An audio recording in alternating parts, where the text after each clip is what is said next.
ખુશી બની છે।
તમે જે મારા પરથી 1000 રૂપિયા લીધા હતા તે તમે ખર્ચી કાઢ્યા એ તમારા પર જ છે।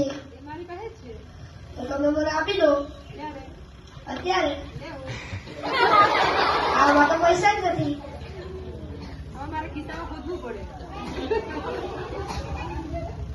જામ સાહેબે જામનગરની જનતાને જલેબીની જમાણ જમાડી। રમલી ખરેખર આ પણ અત્યારે આખું આખી જોબ પરથી જ બનાવ્યું છે। હવે તમને બધાને મજા આવી રહી છે ને? હવે ગ પરથી ગણદેવીનો ગાંડો ગાળું લઈને ગટરમાં ગબડી ગયો। અરે રમલી આ તો શું કરે છે? ખરેખર તું તો બધા જ વાક્ય એક જ શબ્દ પરથી બનાવે છે। રંગલા કેટલા વાગી ગયા?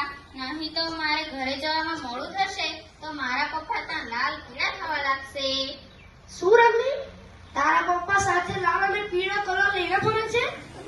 અરે રંગલા, આપણા વિચારોનું અને આપણી લાગણીઓનું આદાન પ્રદાન આપણે માતૃભાષામાં જ સારી રીતે કરી શકીએ છીએ। માતૃભાષા એટલે માતાની ભાષા। માતૃભાષા આપણને આપણા મૂળ સાથે અન્ય ભાષાઓ શીખવામાં મદદ કરે છે। તેથી આપણે આપણી માતૃભાષાને માન આપવું જોઈએ। 17 નવેમ્બર 1999 ના રોજ યુનેસ્કો દ્વારા 21 ફેબ્રુઆરીને માતૃભાષા દિવસ તરીકે જાહેર કરવામાં આવ્યો હતો। તે 21 આપણા વિચારોનું અને આપણી લાગણીઓનું આદાન પ્રદાન આપણે માતૃભાષામાં જ સારી રીતે કરી શકીએ છીએ। માતૃભાષા એટલે માતાની ભાષા। માતૃભાષા આપણને આપણા મૂળ સાથે અન્ય ભાષાઓ શીખવામાં મદદ કરે છે। તેથી આપણે આપણી માતૃભાષાને માન આપવું જોઈએ। 17 નવેમ્બર 1999 ના રોજ યુનેસ્કો દ્વારા 21 ફેબ્રુઆરીને માતૃભાષા દિવસ તરીકે જાહેર કરવામાં આવ્યો હતો। તે 21 ફેબ્રુઆરી 2000